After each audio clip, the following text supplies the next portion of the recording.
Welcome to another edition of the Last Negroes at Harvard podcast. I'm Kent Garrett. There were 18 of us in the Harvard College class of 1963. We are all over 83 years old now, and for the last 5 years we have produced a weekly podcast. Today our guest is Karen Benjamin. She is Associate Professor and Director of First Year Seminars, Department of History at Elmhurst University. Her new book is titled Good Parents, Better Homes, and Great Schools, Selling Segregation Before the New Deal. I'm joined by 17 of my Harvard classmates. All right, why don't we get going? We'll start with Bill. Hi, Bill Collins. I'm right now in Augusta, Georgia. That's just across the river from Aiken, South Carolina, where I live, having been here a little over 30 years. And like the rest of these folks here, Harvard 63, I'm here waiting in a waiting room with my wife here. She's got a doctor's appointment. So anyway. Great. John. I'm Aaron Reich. I'm also Harvard 63. And my life has been mainly as a psychologist and a writer on topics related to healthcare. Okay. Woodford. Oh, hi, John Woodford, Ann Arbor, Michigan, but now I'm in Lucca, Italy. And I've been yes. editor and writer most of my life. And now I'm just sort of hanging out here. Anyone know Roy Smith? He was in the class of 64. No. He was, anyway, that's who's got this villa. Oh, you're in the villa. All right. Yeah. Great. Hard life, John. Yeah. Jeff. Someone do it. What was the weather like there today? It's been rainy, but Yeah, not bad. It's warm, pleasant. Good. Jeff. Well, nothing's too good for the working class. Surfing. Jeff. Yeah, I think you called on me. Jeff Fox. I'm in southern Spain and writing fiction. Okay. Hamp. Hamp Howell. I'm in exotic Nashville, Tennessee. Class of 63. Next. Okay. Ronnie. Calling in from Newton, Massachusetts. Been in TV, film, video all my life. Still am. Okay. Nick. Nick Bancroft, Medfield, Mass, outside of Boston, Peace Corps in India after Harvard, and then investments and so on and so forth. But been married to a lady for a long time who basically is a planning board expert in our small town. So I look at your comments through zoning eyes, which has been pummeled into my head. Excellent. David Lillaba. I'm in Washington Heights in New York City, and I'm a historian of India. Okay. Jerry. Jerry Secundi, Pasadena, California. Beautiful city indeed. Class of 63, environmental lawyer, specializing in water quality in California. Spent a couple of years in the Peace Corps in Cusco, Peru, and grew up in very segregated Washington, D.C. in an all-Black area. And so I'm very much looking forward to this discussion. Okay. David Allen. Concord, Massachusetts. Too many things to go over in my life, but look at the t-shirts, you get a flavor of what I'm interested in these days. Oh, great one. Great. Thank you. Thank you. Connie. Yes, Connie McDougall, Radcliffe class of 63, but Harvard diploma. We were the first year, I think. Yeah. I graduated from Harvard Law School. I'm now retired. I'm from New York and live in New York City, but I'm in upstate New York now, working on a food forest, a trendy new gardening endeavor. Okay, great. David Othmer. Again, class of 63, also business school 66. And live in Philadelphia, have lived here for many, many years, but grew up in Latin America, mainly in Guatemala and Brazil. Came to the U.S. from Brazil, and have been involved with public broadcasting, public radio, and public television most of my adult life. Okay, George. George Jones, class of 63, currently in Ann Arbor, Michigan. I suspect that, like is the case for many of you, it's starting to be fall here, and that's nice for riding around with your top down or on two wheels. And I might add, I'm looking forward to today's conversation, but I simply just might add from my own personal perspective, I grew up in a community in which integration was not only unnecessary, it was undesirable. Fred Gardner, how are you? I'm okay. I live in Northern California. I've been a journalist, still am actually, and an organizer from time to time. Okay, and Cindy Allison. I graduated in '63 on Peace Corps for 2 years, and then graduated, then got a master's at the Center for Middle Eastern Studies, moved to Italy, had a very undistinguished career because here in Italy, my education, well, not only that reason, but my education is not valid here in Italy. You have to have Italian degrees. So I had an undistinguished career of teaching English and helping out in the vineyards. Yeah. And just enjoyed a visit from Eliza. So, hi everyone. I'm Karen, and I graduated from the University of Texas as an undergrad. I wanted to teach. Jaime Escalante came and spoke at our campus when I was an undergrad, and I thought, I want to be Jaime Escalante, and I want to inspire young people. And then a few years in, I became a little more disillusioned, and that could be a whole other episode, I guess. And I think a lot of young teachers feel that way. And so then I ended up going back to school, and I was teaching history. I loved history. I loved education. And so I ended up doing a joint PhD in history and education policy studies at the University of Wisconsin-Madison. And so that's where schools really come in to a lot of my research. And the original project, so my dissertation was more like history of education. And when I was doing that dissertation, I came across this letter in a manuscript collection at Duke University. And Charles Hunter, this is his collection. He was a Black principal in Raleigh, and he'd spent decades trying to get a new Black school for his community, which was, I don't know if I didn't hear anyone was from the Raleigh area, but College Park by St. Augustine's College. And so, George, you had mentioned that you grew up in a neighborhood where integration would have been considered undesirable. This was a community of Black middle-class single-family homeowners who were in the early 20th century, right, trying to develop this community. They needed a school, and they kept being told over and over again, sorry, we couldn't find a site, or we didn't have any money, or their school was needed somewhere else, or whatever the excuse was. So I found this letter, and it said, sorry about the school. And it was written from his niece who lived in Washington, D.C. Sorry about the school. You know, they're just trying to get all the Black folks segregated, or right. That's not a direct quote. And I thought, whoa. And it wasn't really related to what I was doing, but I made a photocopy of it. And I went back to that letter, and I wanted to find out what was going on. And it turns out that was absolutely 100% true. And so I wrote this article about Raleigh called Suburbanizing Jim Crow, about how the school district was purposefully creating residential segregation through where they opened up new schools and where they closed existing schools. And so there were more Black children going to school on the west side of Raleigh before they began manipulating this. By the end, anyone who knows Raleigh, right, they would put all these Black schools almost on top of each other, Black schools that were larger than the white high school.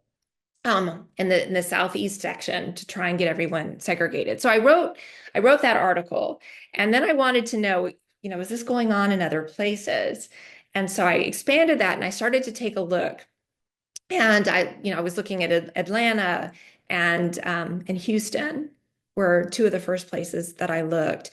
And I quickly realized that it wasn't the school board necessarily, it was the planning commission, because the planning commission actually had a lot more power. And so they were working with the school board to figure out where schools should go. And as I was presenting that research, people started asking me questions like, well, if cities are segregated, then it makes sense that in a segregated context, that these schools would be segregated too. And I knew there was more to it. I knew that these schools were incredibly effective at shaping where people decided to live, because people decided to live near where they could send their kids to, the best school that they could find. And we still see that now. And so that kind of brought in the parenting piece.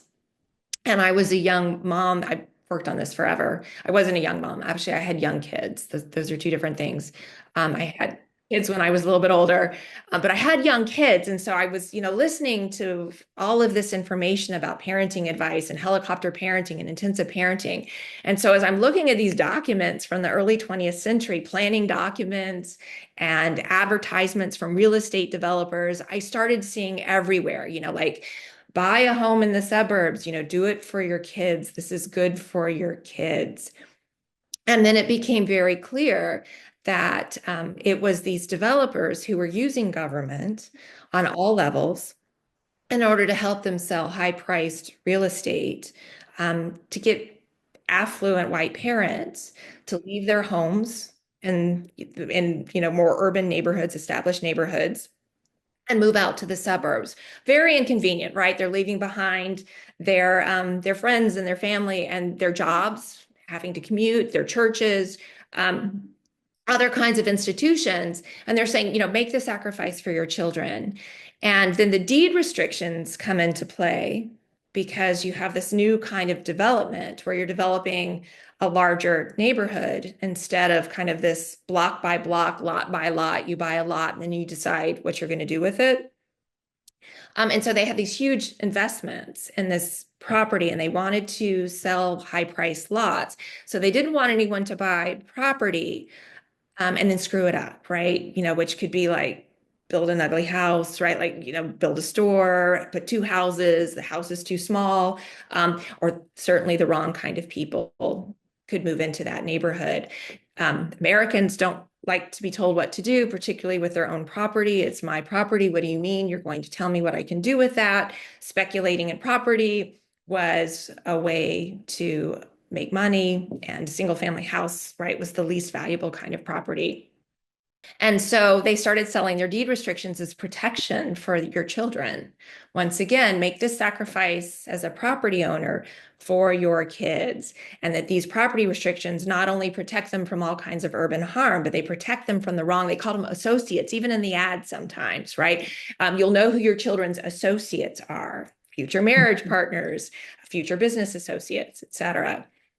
And it worked. It worked spectacularly well. So then you need the court systems to protect that.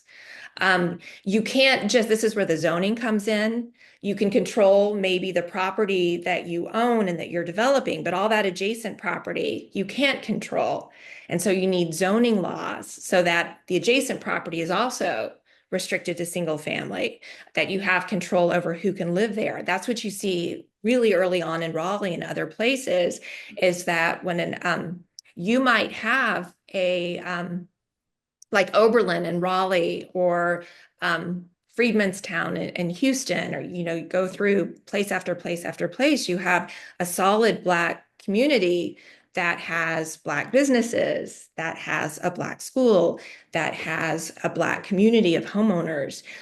But when that becomes in the way of white development, then the white developers do everything they can to undermine those communities, besides the fact that this city doesn't provide those communities with any services. And so as you see white affluent whites moving out to the suburbs, affluent Black families begin buying their homes because their homes have electricity, they have modern sewage, they're on paved streets. And often they're near the more established Black schools, and particularly Black high schools, which are closer to the city center. This leads to white folks who still live in that neighborhood demanding segregation ordinances, so that they have protections too against having a Black neighbor. Most of those Black neighbors paid far more for the houses than they did, better educated, better dressed, better manners, all the way, right? But a next door neighbor implied a suitable marriage partner. Those segregation ordinances are declared unconstitutional. Elites, white elites, did not like the segregation ordinances because they turned properties into unsaleable properties. Capitalism be damned, right? The highest you want to sell to the person who's going to pay the most for the property, and that was almost always a Black family. And so those were shot down. But elites supported the idea of racial zoning in the 1920s, which let's get rid of block by block segregation, where you might have, half a block is white homes, and then around the corner is a group of Black homes, and then you have another white homes, and instead create far greater spaces of residential segregation, and then set aside, that's the language they used, single family housing, parks, schools, comparable neighborhoods for affluent Black families in particular.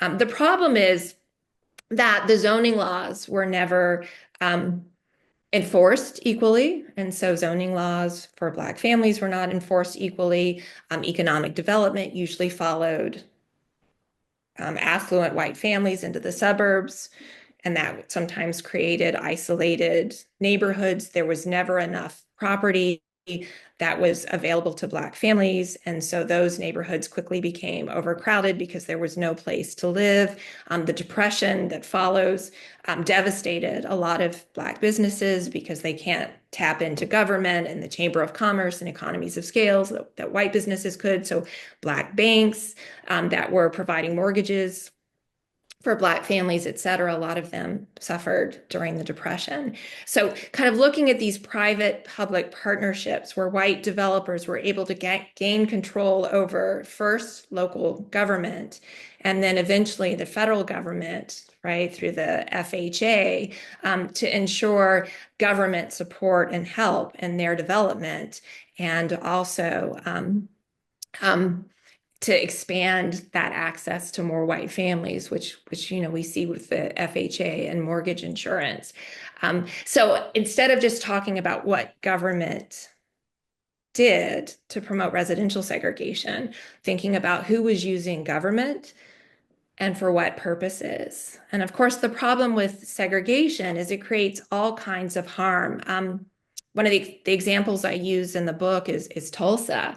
Tulsa was not segregated by law, it was segregated by choice. Greenwood, you have Black families and property owners who are building up a community that has money, it has oil money, it has businesses, it is thriving. And then it gets burned to the ground because only through hyper-segregation can you burn 14 blocks without damaging white property and white schools and white churches, et cetera. You have environmental harm because you create sacrifice zones. And so you have an environmental movement that protect my neighborhood, right, to hell with everybody else, and you just push that over onto someone else. And so particularly if you lack political power in that local context, then you can't control that urban development that allows you to protect your children. And so you have groups like the Neighborhood Union in Atlanta, pushing that boulder up the hill every day.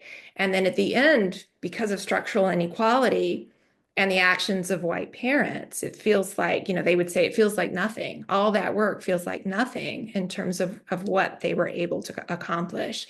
So looking at that dynamic, the long-term harm, and where we are now in terms of that.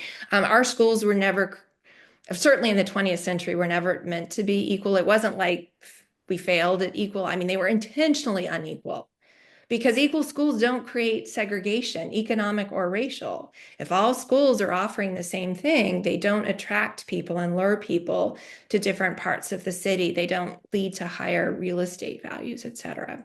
So I will leave it at that and then open it up and see what your thoughts are. Good. Well, let me ask you, I think there needs to be a distinction between integration, which maybe Georgia's community did or didn't want, and desegregation, because to support segregation in the name of integration means that you're supporting an apartheid system, and you can see all around us in every city what it's resulted in quality of education, housing, healthcare, and everything else. So people sure should be free not to integrate. If they don't, who cares? But the thing is, do you want to be barred from being able to live or go to school or go to a hospital? Because in my hometown in Michigan, when we first got there in the 1940s, there was a black area outside the city limits, and only very few families slowly got inside the city limits. And the city, outside the city limits, the housing in the main looked like housing from rural Mississippi. And the school was lesser. Now the school is horrible in the main city because after the collapse of the economy, they let black people in by the scores, and now the city, which was maybe 5 or 10% black, is now 80, 90% black. So, but there's segregation practices in the periphery. And also when we were there in St. Joe, Michigan, our twin city, there was actually a white person said he was going to murder his neighbor for showing a house to a black person in 1960 or so in St. Joseph, Michigan. You weren't even supposed to show you. He thought the people were just visiting to eat a dinner, but he thought they were showing them the house, and he threatened to kill him. Wow. So, that was something that elites were trying to avoid, is that, the segregation accomplished through violence and threats. And that was always underlying everything else. That violence was always present, right? Tulsa is just one of many, many examples. And so looking for ways that the court systems would allow, turns out the courts allowed quite a bit, that they could create segregation without it. Interesting thing in Tulsa, which had more segregation than in the early 20th century, 1920, than any other city, purposefully so. The mayor introduced a segregation ordinance, and the Black residents protested it and said, we're already segregated. You're trying to turn our accomplishment into a ghetto by saying that we are forced to live where we are instead of this was a choice and what we built up. So that violence is part of that, and thinking about choice and the law and what you are and are not allowed to do and what that means, but also the harm that's created when people don't have equal access to resources, I think is a piece that we have to keep in mind too. Gary. Karen, absolutely fascinating. I'll give you just a little personal history. I grew up in Mayfair Mansions, which was government subsidized black housing in Washington, D.C. My dad was white, my mom black. And the reason I say that is my dad was able to get financing because he was a white man, a black man couldn't, to build 9 new houses for blacks in Washington, D.C., which he did. And we then moved to that house. This is in Channing Street in Northeast Washington. And as soon as the black families moved in, all the white families moved out. A wonderful example of blockbusting. The realtors would go around saying, the blacks, well, not at that time, the Negroes are coming, you got to sell now, you got to sell now. And of course, they sold at a loss, and then they turned around and sold all the houses at a huge profit to the black families that were moving in. So my dad was finally recognized, and David Offman was there with me about a couple of years ago. They renamed the street in honor of my father for having done that. But it was a wonderful sight, is all I can say. But we saw exactly what happened, and it turned the whole neighborhood, quote, black within a very, very short period of time. And that kind of that post-war story, I think, is the more familiar story, where you see blockbusting happening in northern cities. I live in Chicago, et cetera.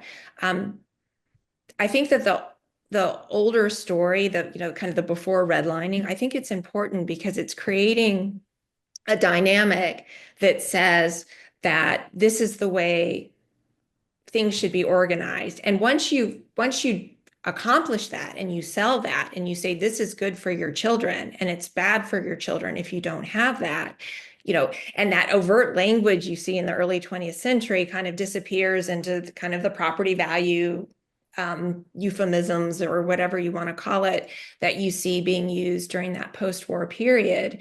But yeah, that blockbusting is a result from efforts earlier on to say that extreme segregation is essential. And the property value, right? Like, or you'll lose value in your property. Well, what creates that value? And in the early 20th century, it's very clear that what was creating that value was that these properties, these residential properties, were good for child rearing. And I'm not just meaning among white families, right? Like, any family who's looking at property, is it near a school, et cetera. And so some of the dynamics we see in the post-war period, those roots are earlier. And in the post-war period, what was driving it starts to be forgotten pretty quickly. Yeah, this was 1953, just so you know. Yeah. Mm-hmm. Yeah. I'm wondering, Karen, what kind of reactions you've had to your research from people of color and also from white people. Are you considered a traitor to your race? Oh, well, I don't know if you were here when I told the story. I was invited to speak in Raleigh, and then it got canceled pretty close to the event because it was, I already had non-refundable hotel and airline and everything because it was too racial. Too racial. Wonderful woman, Carmen Coffin, who writes about Black history in Raleigh, who has lots of connections, said, we'll do it in my place. And she invited me over, and the members from the school board and the members from the Wake County Commission were all people of color. And so the vast majority of people that came to her house were people of color. And we had this really intimate conversation about what do we do and what does this mean and where are we now? So, we talked from like 6, she made dinner. We talked from like 6 to 10 p.m. that night. The people who canceled it were white. Not surprising. Then I presented at Winston-Salem.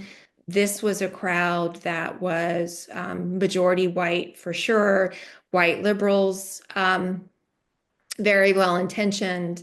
And as I said, when I'm talking about affluent white families, a lot of those families, even in the early 20th century, saw themselves as very liberal, saw themselves as very tolerant, wouldn't be rude to anybody, right?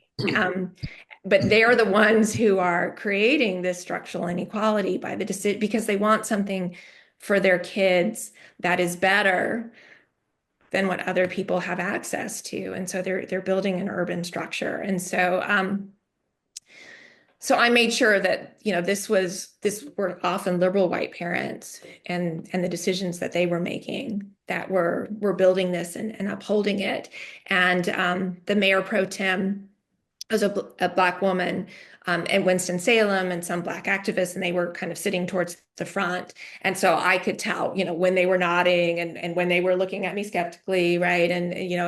And so that engagement with white liberals in particular, they really responded to and said, thank you for saying that, because that's one of the reasons why we struggle to change things now. And it's not necessarily like the answer is integration. The answer is we've got to care about all kids and not just our own. And so the problem is if you're hoarding resources for your own kids in your own neighborhood, then those resources are being denied to someone else. And I think that's, essentially the problem. And it leads to income inequality, and it leads to enormous levels of competition for things like access to someplace like Harvard, where you are all graduates of, with this idea, right? Like that the only path to upward mobility is if my kids have specific advantages that other kids don't have. And so that was kind of the conversation that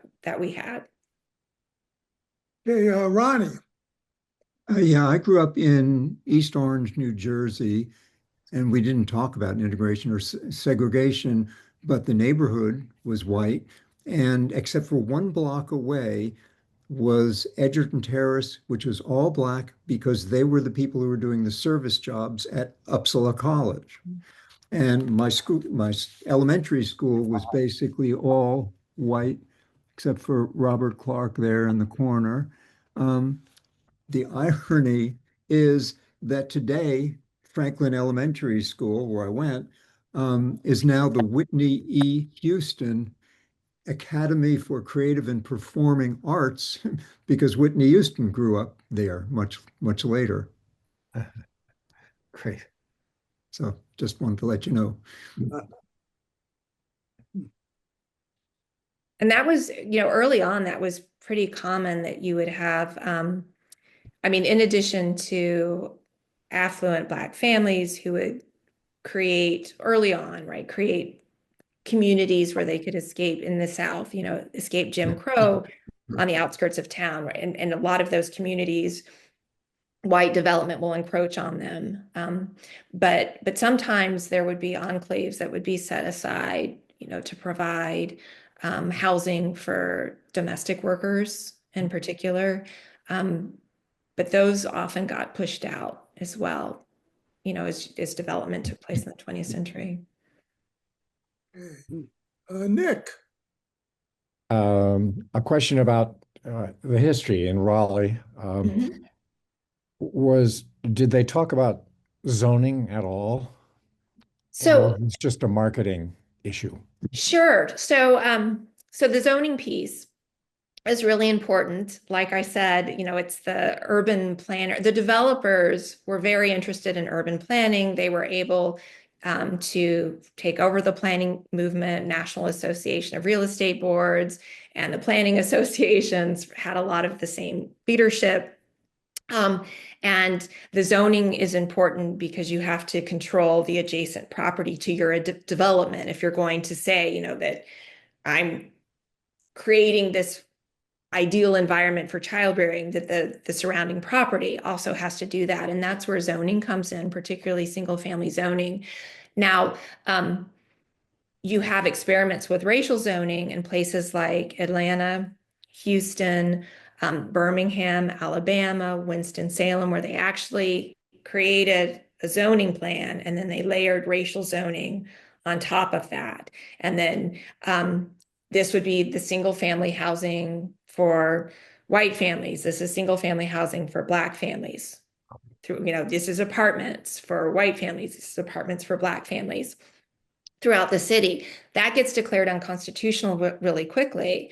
But the fact that they had those maps and they were determining where school sites would be and where parks would be, et cetera, based on those racial zoning maps, they still were able to create a plan that looked very much like those racial zoning maps. If you look at the redlining maps that were created during the New Deal, those were created at the local level. If you see a racial zoning map in that area, they look very, very similar. This isn't where people lived because there was a lot more mixed race housing in the early 20th century. This is where they wanted people to live and where they wanted to sort people.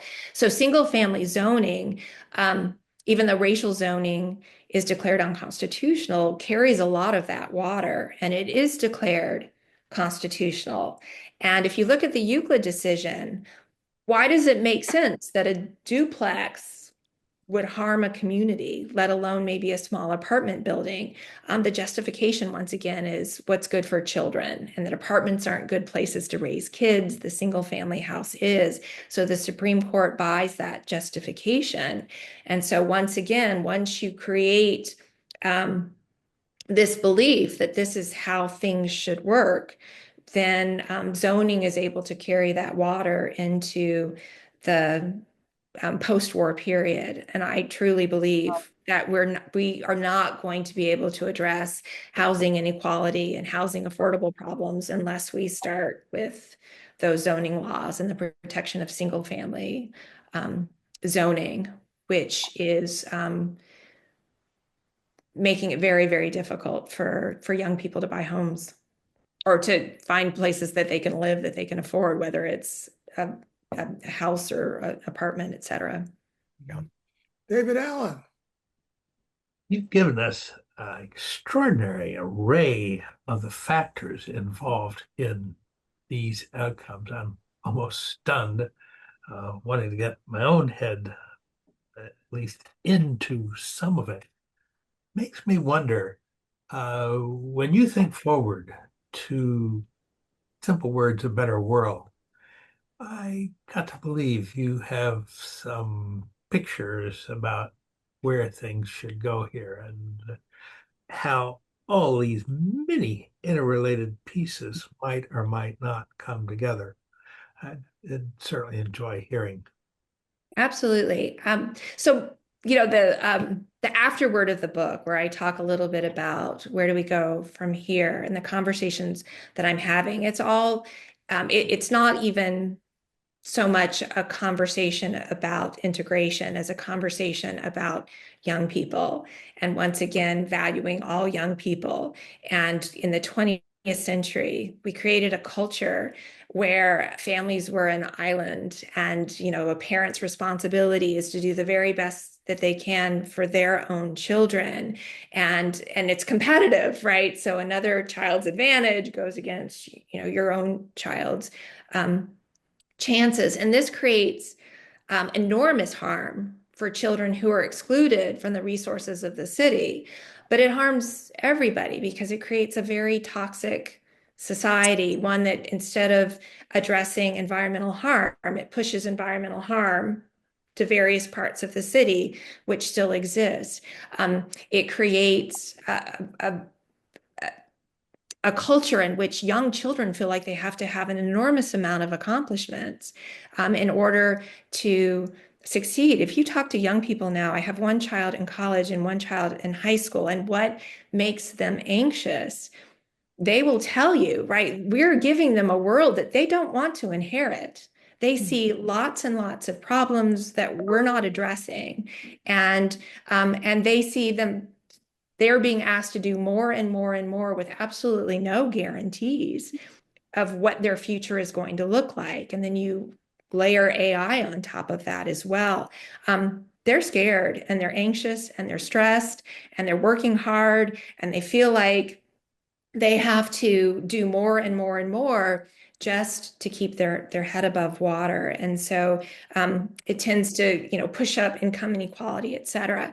So what I like to talk about is, can we invest in young people? Can we invest in the next generation? Can we ensure that children have the resources they need, whether their parents can afford them or not? Can we assure that they have access to good schools and that we're not creating unequal schools where we have really great schools and then schools that are struggling? And I teach it when I'm talking about higher ed too. I teach at one of those schools that doesn't have the resources to, I mean, I'm in a history department of 2 people. I'm the only US historian, and I teach first generation students. We're a Hispanic serving institution. And so the schools where these students are going don't have anywhere close to the resources of schools that have just about anything that you can imagine. So what we've seen, childcare, making childcare affordable and making sure that that childcare is high quality. All the money we invest in young people pays for itself because those young people grow up to become taxpayers, right? And they're paying into the system. Economists have done a lot of work to show that. So that's kind of my takeaway is let's care about all kids. Stop caring about our own kids. And I don't think that parents are necessarily pushing their children hard. I mean, when I look at my kids, where does this come from? It's coming from their peers because this is how they're experiencing the world. This is how they're experiencing, this is what it takes. And so can we create a world in which we can all relax a little bit more and share our resources and make sure that there's a safety net? The more income inequality we have, the consequences of falling becomes greater and greater and greater. And so people do more and more to prevent that from happening, which then means that opportunity is not there. So that instead of zero sum, that is to say, the others take the hindmost, thank you very much, plus sum in thinking. And your gauge for this is the child, him or herself. You're noticing that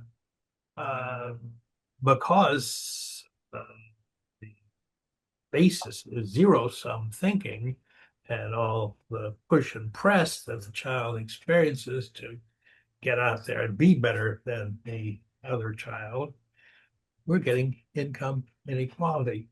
I'll shut up here by noticing what you and George started this with, which is that some people do choose to be separate. This vision of plus sum rather than zero sum invites smoothing out those edges and not thinking in those terms anymore. Maybe Jerry. Jerry, what his thought is. Well, I was going to go in a little bit different direction. Karen, I live in Pasadena because it's a, quote, very integrated city. We're about a third Hispanic, a third white, 20% Asian, a little under 10% African American, and it's an entirely segregated city. And it's segregated by wealth is what it amounts to. The whites and the Asians are frankly more affluent and live in a nicer area. The Hispanics and the blacks do not. And of course, we've lost a lot of our black community because they've sold out at this point in time. And that has nothing to do even with the fires that we've had recently. So I guess my question to you is, in terms of the future, dust off your crystal ball, is segregation basically going to be by economic standards as opposed to racial standards in the future? It always has been economic and racial. So when I was explaining, the purpose of deed restrictions, Black Americans were almost always a target. There were other targets as well, depending on what region you're in. California targeting Chinese residents, et cetera. But there's a class dynamic there too, because when they're saying your children's associates, they're also talking about working class white children who or even middle class. I mean, before World War II, middle class was a very different concept, obviously. But if that family can't afford the deed restrictions, they can't afford the minimum house restrictions or the size of the yard and all of these things, they can't afford to live there. And then they can't afford to go to that school. So there is economic segregation there too. There was a class dynamic of, kind of fighting over resources in terms of class, as well as race. And so, and we do see economic segregation, and that seems to be growing and continuing to grow. And so I would say, whatever measure of children being excluded from the resources that our society has and the opportunities that our society has, that's a problem. And so coming up with policies in the post-World War II period, income inequality was shrinking. And that was one of the few times We think about that as that's the norm. It wasn't, right? Where you have the next generation does better than the earlier generation. Historically, that's not how it has worked. But it did work that way because we had policies and we had taxes, right? As high as 91% for wealthy Americans. We were redistributing a lot of that. We were making college very affordable. We were doing lots of things that helped provide a leg up for children. And I would love to see us go back to investing in the next generation and making sure that they have opportunities and that they're able to deal with the huge problems, right? Starting with climate and AI that they're going to have to face. Now, with that said, I do think that we have always been an extremely diverse society and multiple different directions. And we've got to solve these problems. We've got to be able to work together. We've got to be able to talk to each other. We've got to be able to trust our government. We've got to be able to use our government for good instead of allowing a few people to use it for profit. So children need to learn to work with each other. And so I guess that's the integration piece is the most comfortable environments to me have always been one where there is a lot of diversity of people and ideas and experiences that always seemed healthiest and most productive to me. And I worry that we're not allowing that to take place. Well, I wish I could say that our kids were meeting each other, but basically all the white kids and all the Asian kids in Pasadena go to private schools, and all the Latino kids and the Black kids go to the public schools. So it's totally segregated at this point, and there's really almost no interaction. Well, the public schools are getting defunded tremendously all over the country because really the society doesn't care to educate those kids, and the society is pumping all of its money more and more into the military. We see that, and we see the wealth shrinking to fewer and fewer people. With people within a society like that, you can forget about dreaming that they're going to care for kids unless someone who cares for kids somehow or another gets to do the budgeting. It's not going to be magic, but that's not in them. It's not in the country. Who the leaders now, obviously it's not in them to make the shift in spending and values for the society. It's just not. Once again, we've allowed an authoritarian government to say, it's those people are the problem. This is why, you can't afford a home or you can't afford health care. They're the problem. And we'll target that. And we'll put all our resources into targeting that group or targeting DEI or whatever it is instead of really looking at the policies that we can do. We're running in the wrong direction. Charter schools have been a disaster in terms of undermining, even places like Wake County that we're moving in a direction of more integrated schools. Charter schools undermine that. And now North Carolina is providing vouchers for private schools. That is a disaster and 5-alarm fire that we've got to stop. That's spreading through a lot of states. Yeah. So right now, what we need to do is stop going the wrong way, before we can start moving the right way. But I think that conversation about parenting is so important because we've got to show people that this was a bill of goods that was sold to people. This idea that it was good for your kids and that you're doing it for your kids and you're doing the right thing for your kids, and really seeing the profit motive behind that, so that parents can start recognizing that that actually there was a time when thinking about the city at large and cleaning up the city at large for everyone, because then it would come back and have an impact on your kids. People believed that at one point, and we've moved away from that. I think we can move back there again. Jeff? Yeah, well, I think your book is an enormous contribution to solving the problem simply by making people aware of it. But obviously, it's not enough. And I'm wondering, are you aware of any kind of organized action? Are trade unions doing anything useful, or any other organizations that to address just this kind of problem? That's a great question. So I I really, starting with white liberals in particular, right, as kind of this group who sees themselves as part of the solution instead of part of the problem, starting there and recognizing, okay, wait a minute, even the policies that you supported, that you were hoping were making things better, actually weren't that effective. So what can we do that's more effective? And then branch out. I think the unions are a great place as well, to organize.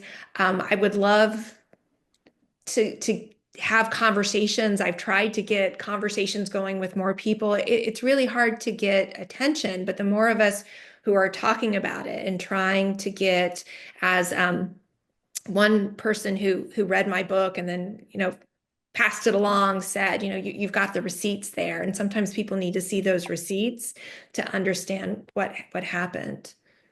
Mm-hmm. Connie. The one thing that's caught my mind in your presentation is you seem to be saying that a lot of it was a lot of housing segregation and school segregation was pushed on people by telling them, oh, you should move because it's better for your children. But I always thought that the movement came from the grassroots, and that the government was simply part of it, and that nobody was selling anything to anyone, that they all were in agreement that all methods should be used to continue segregation. Now, I was also thinking that in the very early states, like turn of the century, you really didn't need so much segregation laws, because the cultural segregation was so strong that you could live on the same block and you would have firm barriers because it was built into the culture. When the culture begins to break down is when you need to put in other kinds of requirements. And that's what I thought you were saying. But to me, this desire to move into enclaves came from within. And there weren't many white people who wanted to stay once blacks moved in. And I'm not shocked at all to hear the role of the government, because it's always gone hand in hand with, with the culture of the country and the populace. Mm-hmm. And now I think we've moved into a very much less racial and more economic problem. And it's a huge one, because it's not just racially depriving people of resources. My God, they're taking people off of Medicaid, and many of the people suffering are white. It's really now an incredible kind of a twist towards everybody be damned who isn't wealthy. Yep. One other comment I wanted to make was that this country is basically an agricultural or rural country. And this idea of wanting to have a backyard and a single home is rooted for some reason or other. Now, I grew up in New York, and I was completely bemused by Dick and Jane. I could not understand where they were living and why they were living in such a crazy way. I mean, it just seemed beyond me. Who are these people? But for most Americans, Dick and Jane are correct, or at least in the past. And apartment building livers like me were bizarre and maybe a bit immigrant-y and not real Americans. So you're dealing with so many trends. You're dealing with the rural trend. You're dealing with maintaining segregation, et cetera, et cetera. Right. Your story is the story of the country. Yeah, I definitely was worth the wait. I mean, it's hard, in an hour to explain all the complexities of what was going on. Real quick though, so this idea of wanting your piece of land, and there is this long historic piece of that. But in the early 20th century, most people, even the middle class, were renters. That didn't actually translate to necessarily to owning the single family house. That did have to get sold because owning land could give you independence, right? If you were a farmer, you didn't have to work for someone else. But being tied down to a piece of property made it harder for upward mobility. If you got a new job, and you couldn't get to that new job, or if you wanted to move up into a bigger house, then it became more difficult because you have to sell the house first, and then it was risky. You might lose money on that house. And so you had a nation of renters who had to be convinced that. But really, I mean, in these Yeah. small towns, were people renting? 75% of the residents of Atlanta were renters. In 1910, 1920 still. What about in rural America? I think most people owned their house. Who were they Oh, yes. renting? So that would be different. So my research is an urban context and kind of an urban suburban context. So I think the rural piece is different. But a lot of these urban people came from a rural background. They came from a rural, yes, and they were did. longing for a yard. And you know, there is kind of that sense of trying to, you know, replicate maybe what had existed in a small town. But people, especially people who were moving from agricultural areas into urban areas in the early 20th century were poor, and you know, they were mill workers and they were working in factories and they were living really near those factories, and they could never have afforded a house because at that time, you know, you had to put 50% down, et cetera. And so, you know, one of the things the book is trying to do is kind of help us remember that what became normalized is, well, of course, everybody wants this. And, you know, this is the way it is, that there are these advertising campaigns. Traditional development, I'm not trying to make it sound like kumbaya and integration, and then we got segregated. It was exactly how you described it, where white supremacy was based on the condition of the house and who had a bigger house, not the proximity, who controlled the neighborhood, who controlled the institutions, you know, who had to step off the sidewalk and who didn't. And so you have that as the means of white supremacy. And the movement is from that to allowing segregation to maintain white supremacy in terms of control over resources. So, you know, over time, then it becomes very difficult to undo because that's the way urban development went, just quickly. Okay, George. So, Karen, very interesting. I wonder if your studies have uncovered the extent to which segregation in terms of the response of Black people, if not elected, was embraced. For example, in my hometown, when I was growing up, we didn't, with apologies to most of the people on the screen, we didn't want to hang out with the white people. Of course, why would you? we knew we were as smart as they were, but they weren't cool. They couldn't dance. We didn't. we felt that our community was superior to theirs. That may be racist, but that was the way we felt. And even now, it seems to me that there's sort of an extension of that in the continued, I won't say proliferation, but appearance of segregated black only gated communities.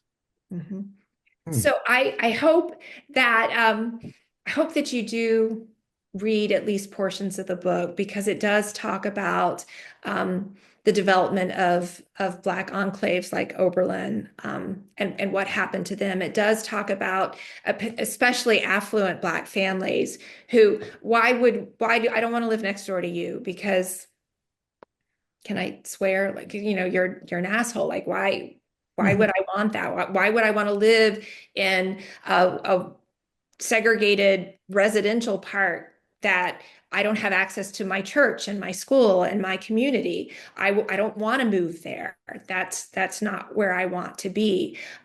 So the challenge was, how can we recreate a community where we have power and we have business, we have economic power and political power, and we have social power, but also have access to the things we need in the early 20th century, like electricity and sewage, right? And all of these paved roads and so you have drainage, right? So your streets aren't flooded. You have transportation to get to work, to downtown. These are all real problems that if you don't control the city, and who controls it, right? The white developers do, then it becomes very difficult. So there are Black residential parks. Columbia Heights in Winston-Salem dates back to 1890. But the problem was that community became very isolated, and you saw Black families end up moving into the city, into homes formerly owned by white people, because they needed access to all of the resources that white homes had access to that Black families did not. So absolutely 100%. The politics of respectability, better manners, better education, better dressed, the whole 9 yards. You know, if I could just sort of butt in, I think, George, part of what you're saying exists. I mean, there are Italian neighborhoods in New York that are not, nobody would call them segregated or anything like that, but it's a supportive neighborhood that at least some Italians want to live in, not all. And I agree. Why shouldn't there be Black areas that are not required? They're not segregated. They're not, tainted with any kind of mark, because there are Italian and Greek and all kinds of neighborhoods, at least in cities, Indian, etc. So I don't really know why there shouldn't be Black areas that are voluntary like that and unstigmatized. And it seems to me that would be perfectly natural. Well, I think there should be, Connie, and I think I don't. What I'm saying now is simply my own opinion and not necessarily something that I know that has been studied and is based on fact. But clearly, in the kind of Black only gated communities that I'm talking about, that I know exist because you read about them, you can read about them all the time. Legally, they presumably cannot keep anybody who wants to live in those communities from living there. But white people don't want to live with them. So you don't have to fight. You don't have to fight to keep it. You're not under threat. Yeah. But when you say gated community, aren't you talking about like top 20, 30% of the economic strata? It probably doesn't cost that much, Hamp, to build a gate. To me, gated communities are abhorrent. I come from the city, and to gate off some blocks in the city, I would consider that just horrendous. To have certain areas that you can't even walk through. So, I mean, I really am not for gated communities.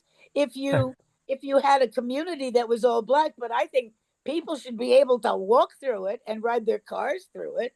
Where are they? I never even heard of them. Maybe they're all in Atlanta or around Atlanta. I don't know. I never saw one. It's very bizarre. The thought of a gated community is astonishing to me. But David Allen, last question. Sorry, there's a buzzing in the background. I hope it doesn't come too hard on the mic here.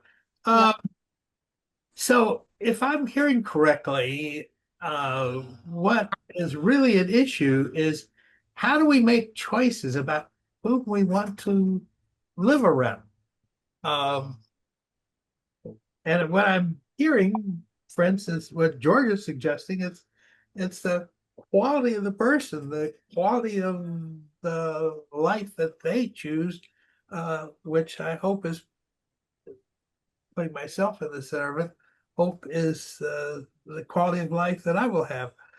If it turns out that that dividing line also happens to correspond with color, well, so there it is. Okay, one more comment from me. Now it's red and blue. I must say, living among Trump supporters is not pleasant. You could not be more right. And we got to change that, Connie. And everything. We got to change that. So there's a whole lot of different factors of who you want to live with. So, separate matter, discussion of rural and so forth. I could not helped be reminded that my own grandfather on my father's side, he had 8 children, my father, the eldest of them, in Kentucky, rented the farm that he then bought up land around. He wound up and was eventually head of the Farm Bureau in Kentucky. Karen, it occurs to me to check. Are you familiar by any chance with Thomas Schelling and his book Micromotives and Macro Behavior? The reason why I raised the question is that Schelling has a most remarkable analysis in there about how segregation, in this case racial segregation, grows out of individual choices. You might enjoy taking a look at that sometime.